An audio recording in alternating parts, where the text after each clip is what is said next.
Nobody at Forward Operating Base Kestrel knew much about the woman who cleaned the rifles. She arrived before sunrise and stayed after sunset, moving through the armory with a quiet efficiency that made her almost invisible. The soldiers called her the cleaner, not cruelly, just carelessly, the way people label things they have stopped looking at closely. Her name was Warrant Officer Elena Vasquez, and she had spent 11 years in the United States Army. She also spent the last 8 months at Kestrel, assigned to weapons maintenance after a shrapnel injury to her left knee officially ended her fieldwork. Nobody asked what she had done before the injury. Nobody thought to.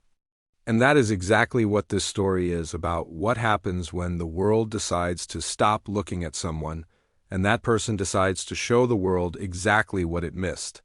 Stay with this one, because the moment this changes, it changes completely. Elena grew up in the high desert of West Texas. Her father, a ranch hand, taught her to shoot before she could ride a bike. He believed that patience and precision were the same thing expressed differently. One lived in the mind, the other in the hands. By the time Elena was 16, she was winning long-range shooting competitions against grown men. She joined the Army at 18, not because she had no other options, but because she wanted to matter. She became one of the few women to complete the Special Operations Sniper course, and for 7 years she operated in environments that don't appear in any public record. The injury was real, the reassignment was real, but the hands that cleaned those rifles every day still remembered everything they had ever been taught. Then Staff Sergeant Derek Cole arrived at Kestrel. He came from a unit out of Fort Bragg with a reputation that walked into rooms before he did. He was genuinely skilled, 2 confirmed long-range kills, a commendation he mentioned casually and often, and the confidence of someone who had been praised so consistently he stopped questioning if he deserved it. He was also the kind of man who noticed hierarchies immediately and located himself at the top of them. Within 5 days, he had established himself as the best shot on base and had started performing for an audience. It was on a Thursday afternoon at the range when Cole first noticed Elena. She was downrange, running a function check on a rifle. She paused to watch 2 junior soldiers struggle with a long-distance target. Without being asked, she stepped over, said something quietly to them, made a small correction to their stance, and stepped back. The next shot hit.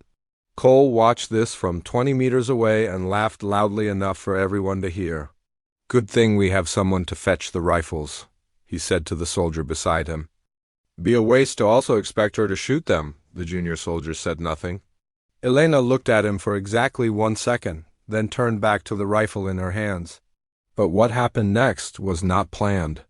The base commander, Colonel James Arita, had been standing at the edge of the range during an inspection and heard every word.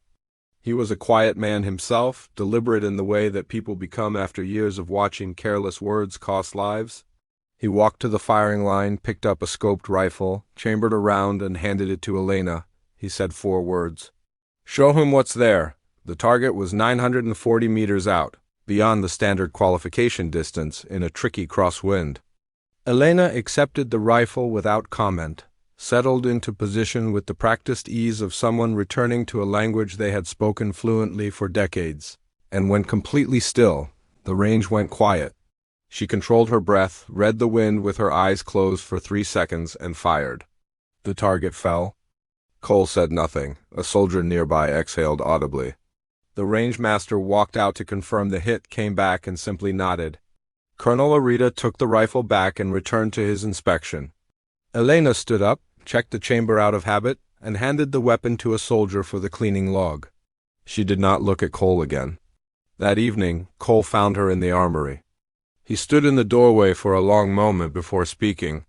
When he did, his voice had lost its performance. What was left was something simpler. The voice of a man who had just been shown a mirror and recognized himself honestly for the first time. He said he was sorry, not for an audience this time. Just to her, quietly, in a room that smelled of solvent and metal and years of careful work. She listened, nodded once, and handed him a cleaning rod. "Then help," she said. He did. He requested assignment to her maintenance rotation the following week. She trained him with generosity because she understood that pride is a door that only closes inward. The moment a person opens it themselves, what waits on the other side is always worth the walk. If you have ever been underestimated by someone who never took the time to actually see you, this story was for you. Share it with someone who needs to remember that quiet people are not empty ones. And if someone in your life is easy to overlook, look again. What you find might humble you in the best possible way. Thanks for watching. Follow for more stories like this.